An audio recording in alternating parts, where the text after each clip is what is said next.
Сюда фитилечки вставляем. Потом наши фитилечки будут гореть, мальчиков согревать наших.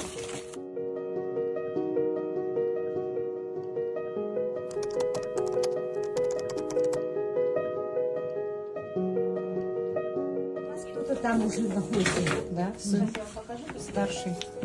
27 сентября призвали, пошел по повестке. Никто не сообщает? Нет, что им нельзя. Я не знаю, где он, не знаю, в каком направлении, ничего не знаю. Знаю только, что пишет, все хорошо, жив, не переживай.